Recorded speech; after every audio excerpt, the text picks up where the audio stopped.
All right, everybody. It is 2 p.m. So we're gonna get started. Thank you so much for joining us. And I apologize, it's a little dark in my room. I always have to see that I get out of my kids' space. Thank you for joining our cheese making class with the Good Life Refuge. We're super excited to have you here. And you see Keith's kitchen. He's prepped some cheese already to give us some about this. This is Keith. Hello. I'll just give you a quick information about Good Life, and then I'm gonna hand over to the cheese making. So Good Life Refuge is a farm animal sanctuary. We are Michael, can you, well, give me a second. So we are a farm animal sanctuary here in Longmont, established in 2018. We are volunteer run and a 501c3 solely based on public funding. So this will help feed our animals and give their veterinarian care. And yeah, so you're helping today.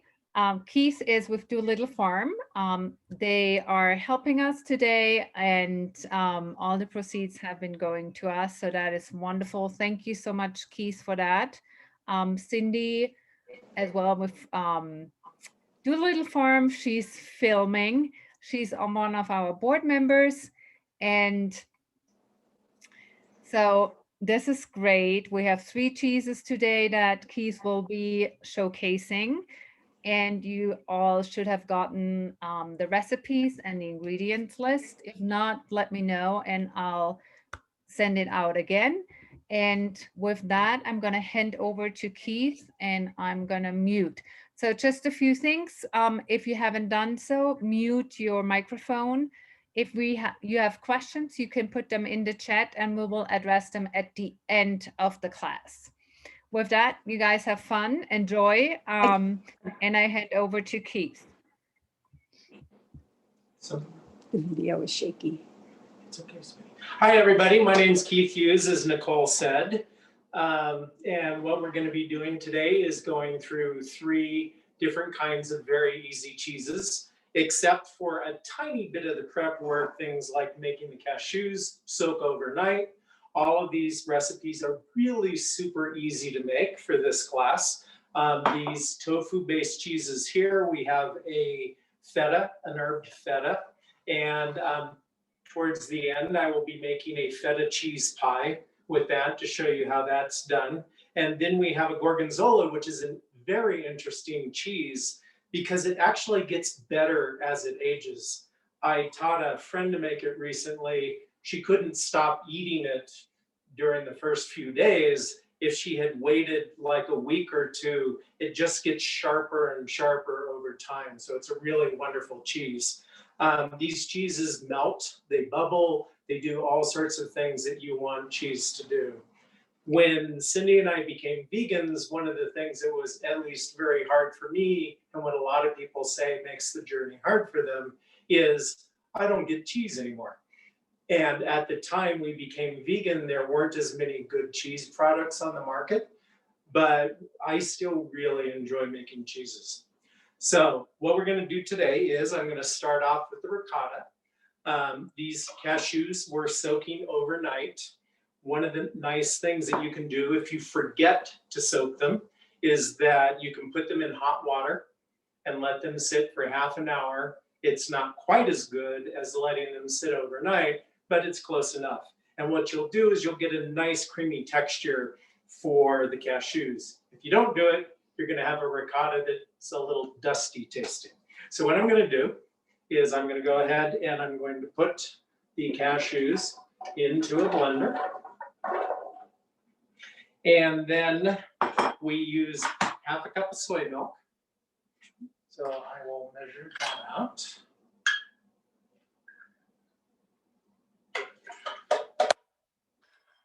And then we have 2 cloves of garlic.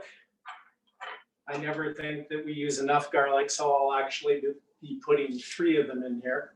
And even though I'm putting it into a blender, it's still a good idea to crush it because it will help it fully mix uniformly through the cheese.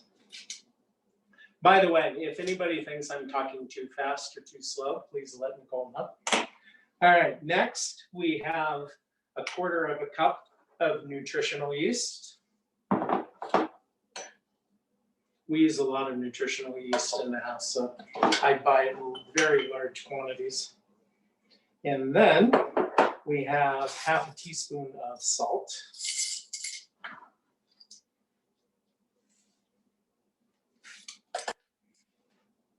Some freshly ground black pepper.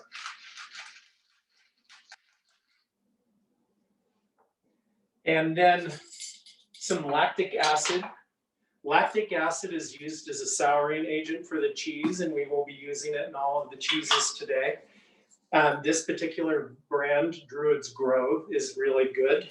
However, you can also use lemon juice as a replacement for it. I think it gives it a very different flavor, but it's not bad. So I'll be using a teaspoon of this. Don't go overboard on this stuff. It can make it really sour. Then we'll have 1/2 cup of fresh basil. You can also add spinach to this, which makes it really good. But today I'm just going to put the basil into it. And then we're going to have a tablespoon of oregano. What did I put there? There's the oregano.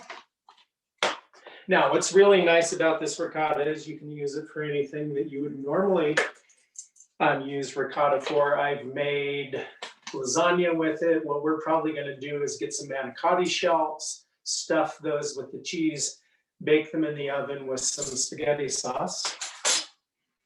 All right. Okay, it's going to get very loud, so you might want to mute me from that end.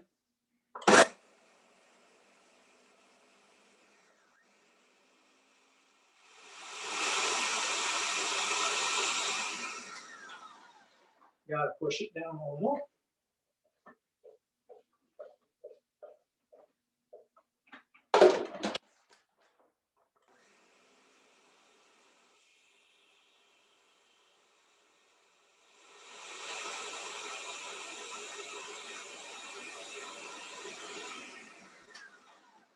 Usually I do this in a food processor, but because I'm doing 3 cheeses today, I am doing it in the blender.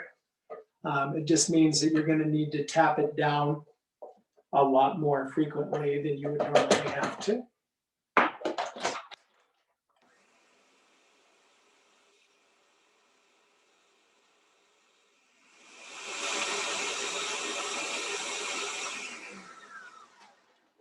It really is not doing very quickly. Probably.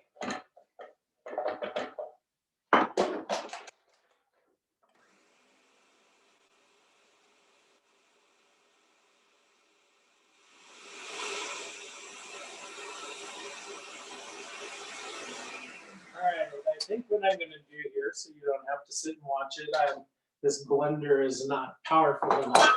What I'll do is I'll show you what the ricotta looks like, and I will finish it after class. But you can see here, it looks like it has the texture of a ricotta, it has the creaminess of a ricotta. If you do it, I would really advise a food processor, or you're going to have to be tapping it down a lot with your blender. So, all right, so that's that cheese. And like I said, I will be using it later this week to make stuffed manicotti shells. The next cheese that I want to show is the Gorgonzola. The nice thing about the Gorgonzola is that it does age over time. You can see here, it looks like a typical Gorgonzola. The reason it has the blue veins through it is spirulina, which you can buy at any health food store. It doesn't really affect the flavor at all, so you don't really need the spirulina, but I like adding it because a lot of when we eat, I like to think of both the visual and the smell of what we're eating. So what I'm going to do while I make this cheese is I'm going to take a couple of pieces of it. I'm going to stick it in the toaster oven and let it broil for a few minutes so that you can see that it browns and bubbles like you would want a cheese to do. I'll get this in here real fast.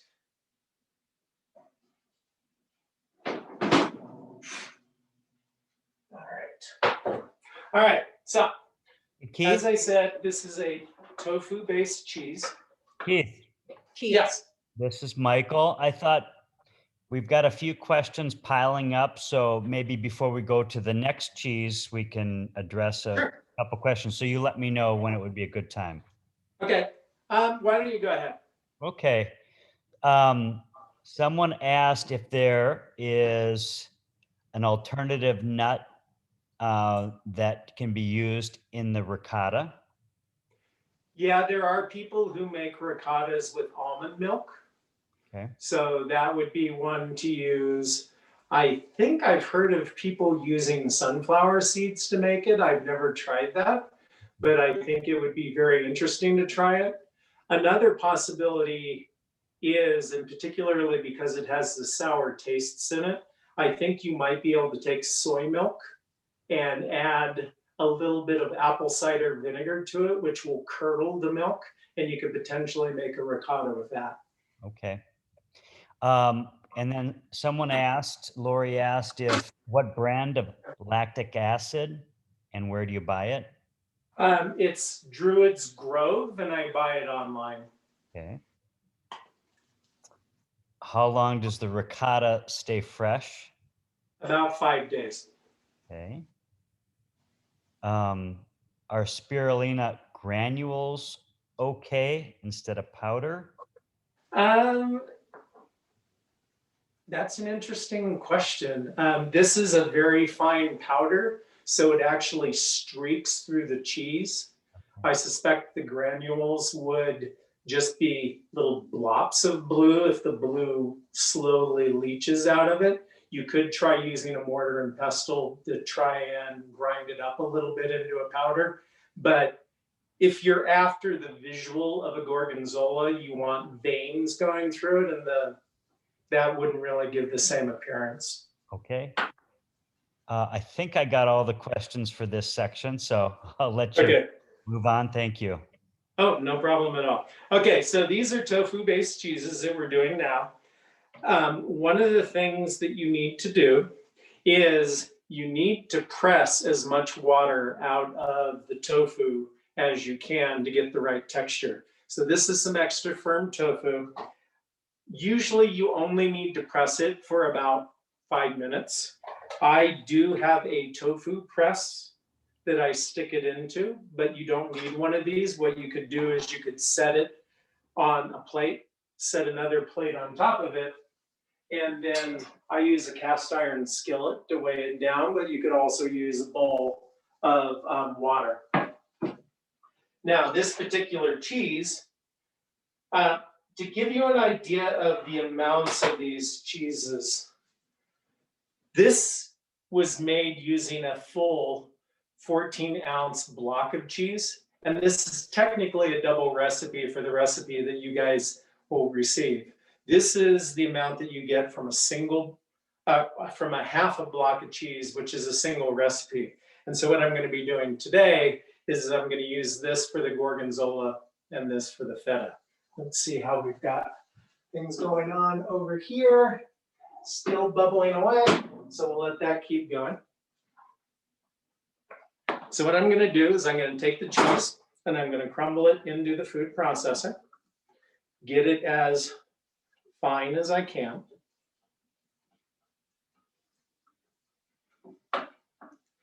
And then the next thing I'm going to do is I'm going to get some coconut oil. So this is, make sure when you buy coconut oil to get refined coconut oil, not virgin coconut oil, unless you really want your cheese to taste like coconut. The nice thing about the refining process is it takes away the coconut taste from it. And I also use this to make grilled cheese sandwiches. If I were to take the feta and want to make a grilled cheese, or with the gorgonzola, I would put this on the bread, though I also use Miyoko's butter. So what I'm going to do is I need about a quarter of a cup of it. And stick it in the microwave to get it to turn into liquid. So I'm going to put it in here for about 30 seconds. Oop. So of course it decided it wanted 30 minutes. And we'll wait for that to melt really quick. One of the things that I found is with cheeses, to get the texture right, at least for these tofu cheeses, you don't need to make exact measurements. For some of the other cheeses, like the cooked cheeses, they are pickier about what happens to them, and you have to measure a little more carefully. So what I have found with the coconut milk is, or the coconut oil, if I make too much, I can just dump it back in the jar because it'll just solidify again.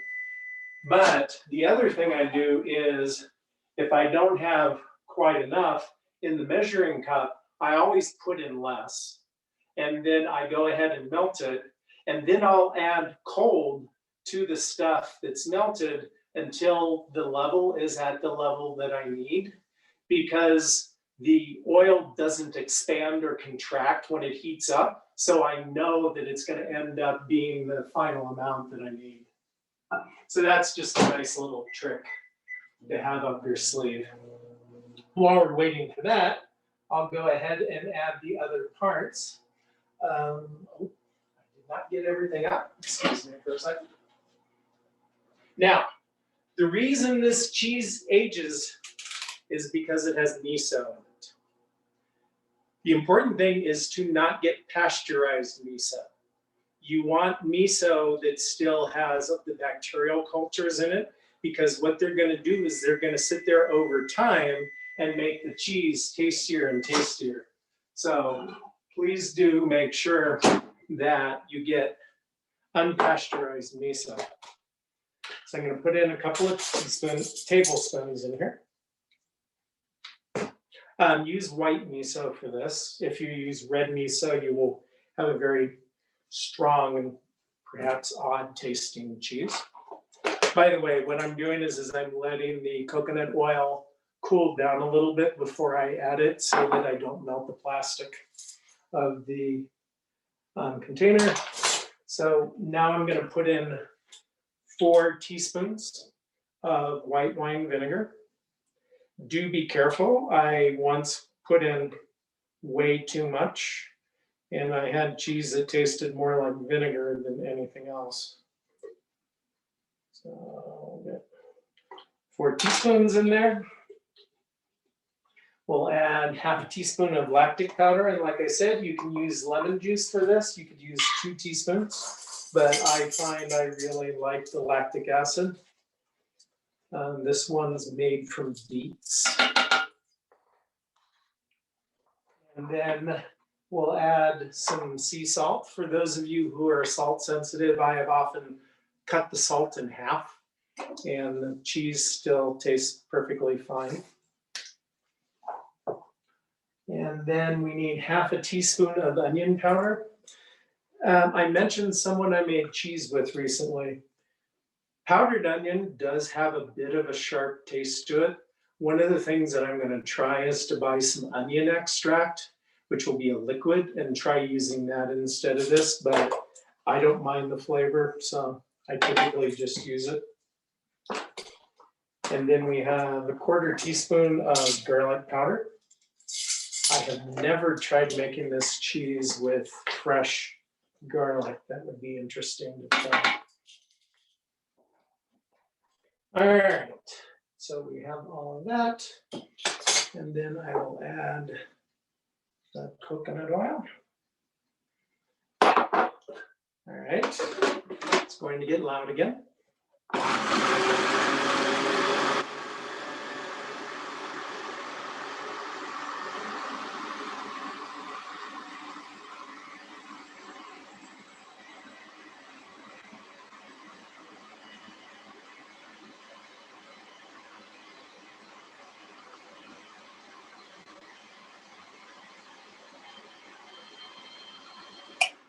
Okay, go ahead and turn the audio back on. All right. What you're looking for is for the cheese to become creamy and not be able to pour out. The cheese is still fairly soft and spreadable at this point. You'll notice that the cheese that I have here, you can pick up, you can break open, you can crumble it to put it on a salad, use some walnuts and pears to make a really nice salad. This right now is very, very, very liquidy. So what I'm going to do. Keith, Yeah. question. Mhm. The gorgonzola that you can break, how long has that been ripened? 6 hours. I basically made that last night around 6 o'clock.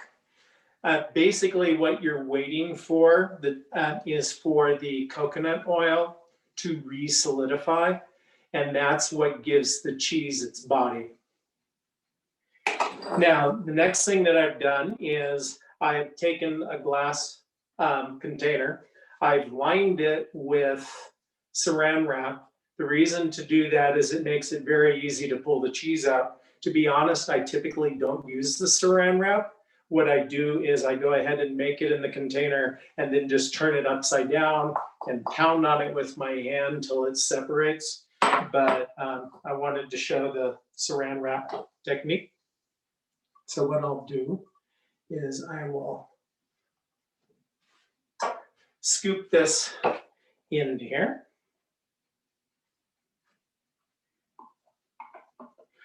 Now, they do say, and I agree, that you should not use metal for putting the cheese in. You should use either plastic or glass, and I prefer using glass myself, and these are the perfect size containers for it. So what I'll do is you can see how spreadable the cheese is right now. If you do make this cheese, the one thing I would recommend, but don't get carried away, is to try a little bit of it right after it's made, and then each day try a little bit more, but don't go crazy with it until it's been going for about a week, because it really does massively improve in flavor. Now what I'll do is I'll use my spirulina powder, and I'm going to put in 1/8 of a teaspoon. What I'm going to do is just sort of spread it over the top. And then I'm going to take a knife and I'm going to just jab it into the cheese to smear it through it. Now, another thing you can do if you don't have such a tiny bowl is you could fold it into the cheese. But what you're trying to do is get it to basically smear through the cheese like it's veins. So blue cheese is usually made with a bacterium culture. And actually, I've heard that some people have made vegan Gorgonzola with a bacteria culture. And one of these days, I want to try that because I think it would be even better than the miso. Now what I'll do is just fold the plastic over it, close it up, and then stick it in the refrigerator for at least 6 hours. I have made this cheese before where I've made it in the morning and been able to have it for dinner that night. Let's see how we're doing. Oh yeah, I let this go a little bit too long. But I'll bring this over so you can see it. You can see the cheese has actually browned and it's very mushy and liquidy right now. And Cindy and I will eat this when the class is over. Keith, which All cheese right. was that? Keith, which cheese was that you just toasted? That was the Gorgonzola. Oh, okay. Yeah, they both melt. But the Gorgonzola is really good on a piece of toast broiled in the toaster oven. So it's my favorite one for that. And as a matter of fact, what we will probably do, since we now have 2 blocks of the Gorgonzola and all of this feta, is that I'm going to make some homemade pizzas with the Gorgonzola cheese. So, all right. So any questions on the Gorgonzola? One other thing, as far as how long the cheese lasts, I have had it in the fridge for up to a month and a half. And it usually doesn't last that long, but if you can wait that long, it does get sharper and sharper. Just keep an eye on it. And if you ever do see any mold in it, you can usually just cut that mold out, same as with fermented foods, or throw it away. But like I said, I've had it for up to a month and a half before.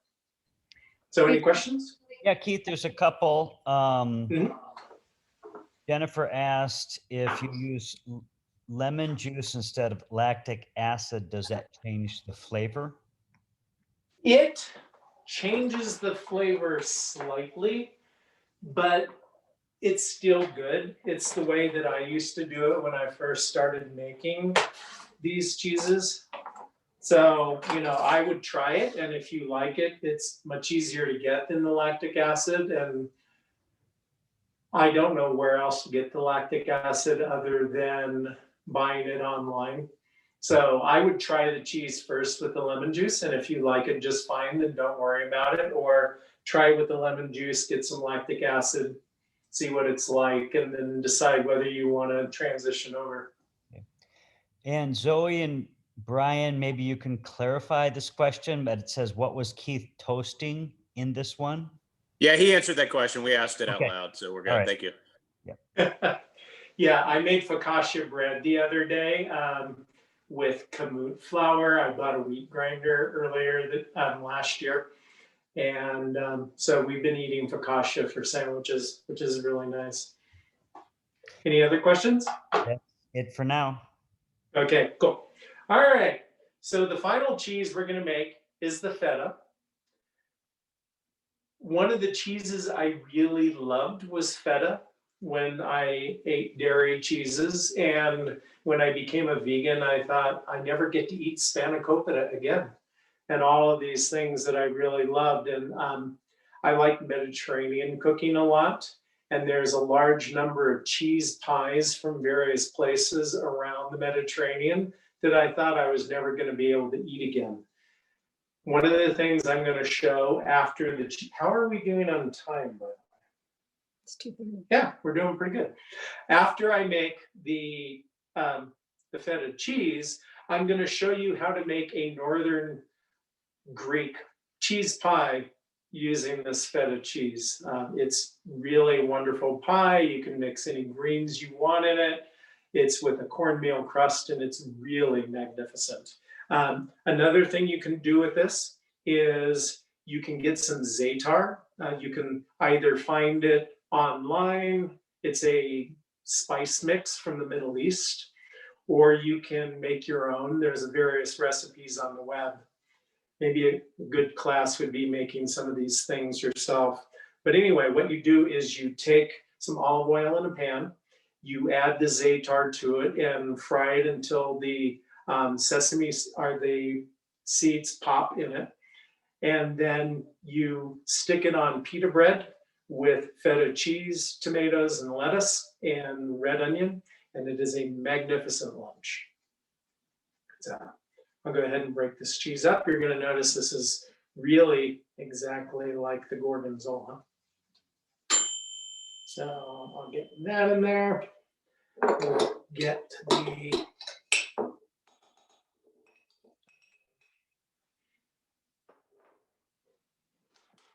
coconut oil. Once again, do remember, do not use virgin coconut oil unless you like coconut flavored cheese. But the coconut oil is really good for fruit crumbles. If you put the virgin coconut oil into the crumble mix, really wonderful flavor. All right. Keep that up. While that's going, we'll go ahead and start putting the other things in here. So we're going to have, once again, teaspoon of the lactic acid, but you can replace lemon juice for this.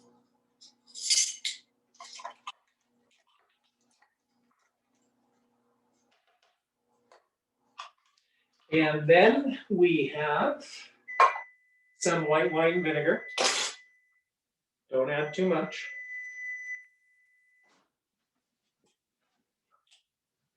So we need a tablespoon of the white wine vinegar.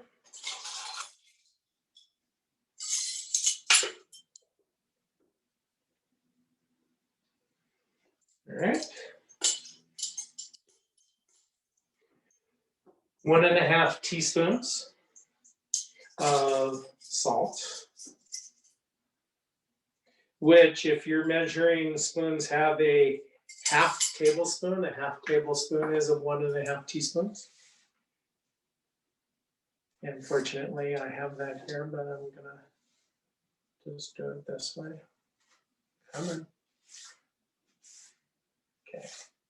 Oh, by the way, when you're making the Gorgonzola, do use sea salt or other non-iodized salt, because one of the things you're trying to do is get the cheese to age over time, which is a bacteriological thing. And if you use iodized salt, it slows down the growth of the bacteria inside the cheese, so it won't get as sharp as quickly. All right. Quarter cup of coconut oil. All right, cool. Put in the salt, 1/4 teaspoon of onion powder.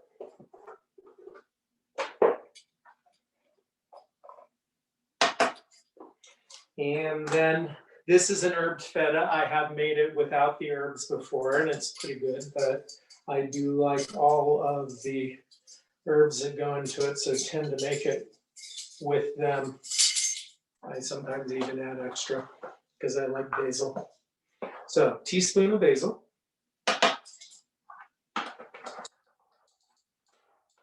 Half a teaspoon of marjoram.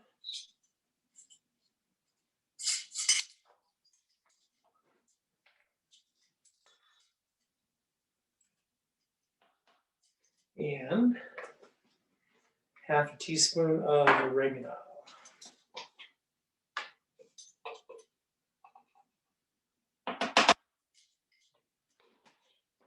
Then we'll add in the coconut oil. All right, this food processor is really loud, so go ahead and mute me.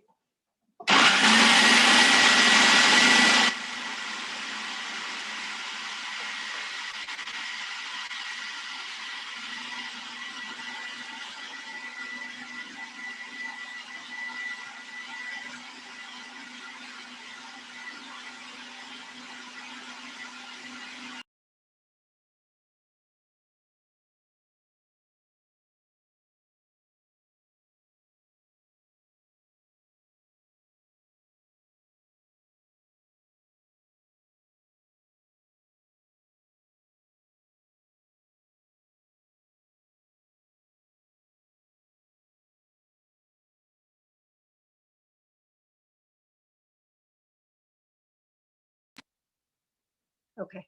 Okay, can you hear me now? Okay, cool. All right, so this cheese is very much like the Gorgonzola, and you can tell that it's done, it doesn't pour out. It really is quite quick to make. The only part about these cheeses that takes time is remembering to press the tofu, but once again, that's about 5 minutes and you're done. So I'll go ahead and put this into my form.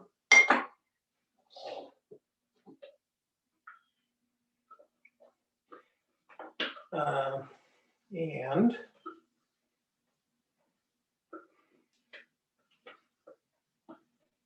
we will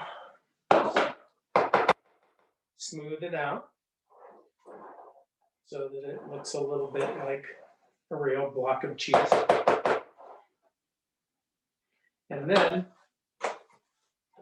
fold it over. And once again, goes into the refrigerator for at least 6 hours. I typically make it the day before I'm gonna need it and let it go overnight. All right. So, So, Keith, yes. question for you.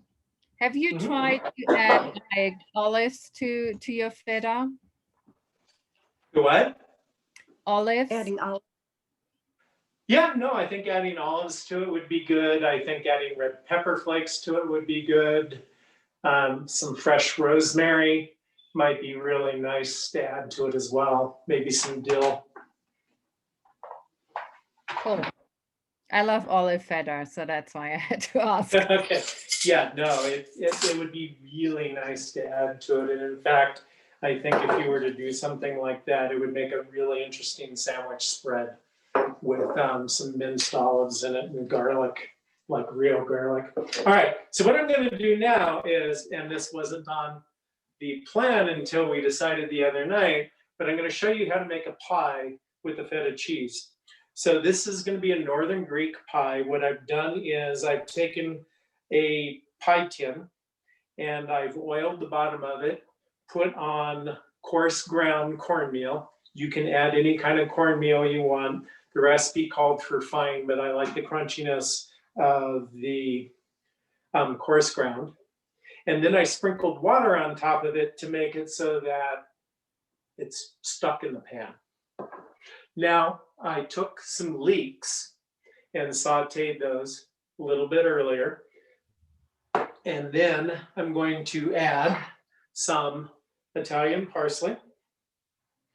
And where did it go? I have a jar around here. Ah, there they are. Artichoke hearts that have been marinated. And then I'm going to sit and break up the artichoke hearts so that they spread kind of evenly through everything. And then I'm going to take 12 ounces of the cheese and I'm going to crumble it into the leeks and the artichoke hearts. So you can see this cheese crumbles really nicely. But it takes 6 hours to get there. So I'll go ahead, I'll crumble that up.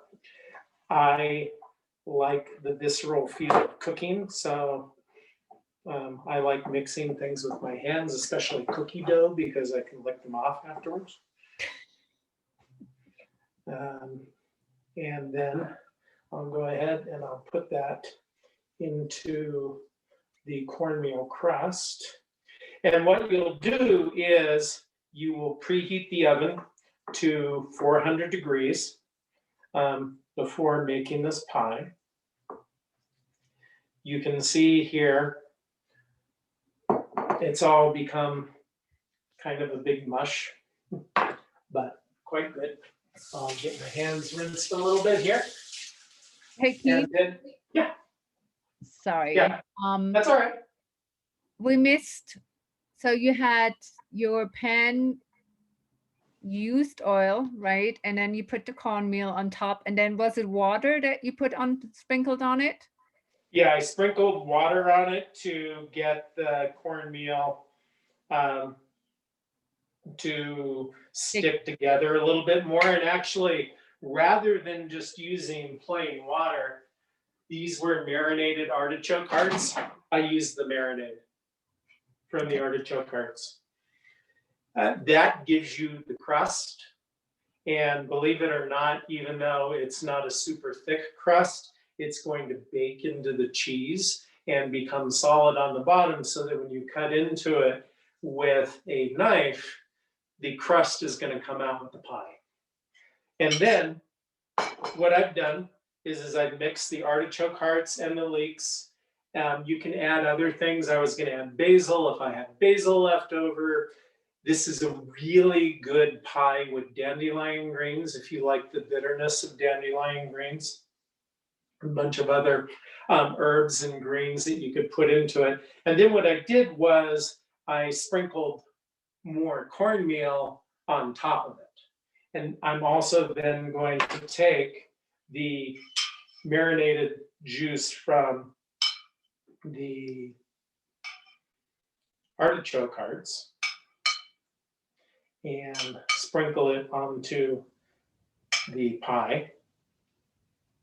And I'll bring this over to the camera so you can see what it looks like. But basically what I'm trying to do is I'm trying to make a very coarse polenta on top of the pie. So it'll still get juice from the cheese, but so you can see this. The cornmeal is basically become sort of like a cornmeal mush on top. And what's going to happen is, as I said, bake this in the oven at 400 degrees for 1 hour. And what's going to happen is all the cornmeal on top is going to turn a reddish hue as it bakes. And it's a really beautiful pie. And it's one of our favorites, and we're eating it for dinner tonight. So, so that's it. So we've covered actually quite a bit. We've covered 3 different cheeses. Each cheese itself didn't take very long.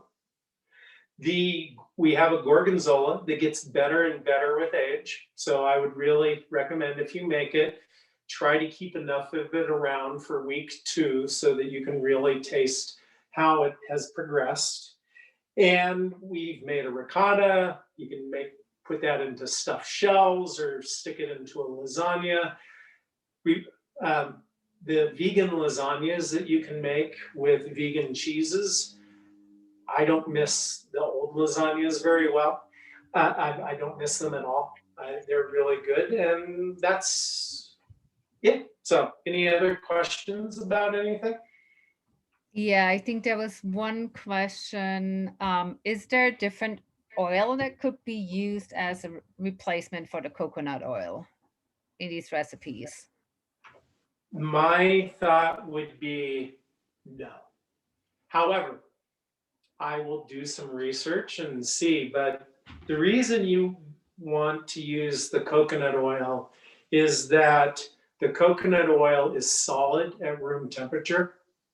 And so you want something that's going to be solid when you're done with the cheese.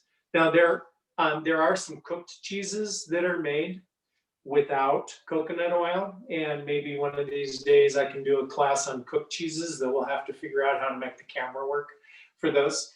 But those cheeses have other things in them to make it firm up as it cools. So there are other cheeses to be made, but these particular cheeses right here need something that A, is neutral tasting, and B, can give you that fat feel of a dairy cheese, and then 3, can be mixed in the beginning, but then solidify as the cheese sits in the refrigerator for a little bit. So, but there are other cheeses that can be made without the coconut, but you often have to cook them to get them to fully firm up. Keith, this is Michael. We've got at least one person interested in cooked cheese. Catherine commented, but also Jennifer asked if we'd be able to send the pie recipe. Sure, I'll write that down. Okay, thank you. And then I want to know if you're for rent on Saturday nights. I have been asked that before. One of the things that we've talked about doing here in Colorado is getting some of the various vegan chefs together and having a pop-up vegan restaurant where we could rotate who's the chef for the night. It would be really fun to do that, but we need the pandemic to be over first. So, all right. So any other questions? I was just going to tell everybody that you can get za'atar at Trader Joe's now. Oh, awesome. Yeah, my husband just got it yesterday. And then Cool. you can also get the vegan chickenless seasoning salt and the same thing. So, but za'atar, couldn't believe it. Oh yeah, So- it's a really wonderful spice combination. I'm sorry, what was the za'atar to be used for? What you could do is you can take the za'atar and you basically fry it in olive oil, pour it on a piece of pita bread, and then crumble the feta cheese onto it. When I lived in Seattle, there was a Middle Eastern bodega that I would go to for lunch, and that's where I first discovered feta cheese with za'atar, and it was one of my favorite lunches in the world. So what you would do is take the za'atar, basically brown it in the olive oil until the seeds start popping. And then you crumble in the cheese, add lettuce, tomato, and some red onion or scallions or something like that, and then just roll it up and eat it like a falafel.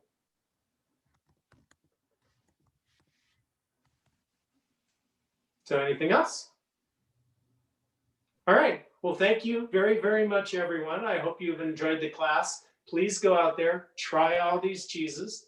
Let us know how they come out.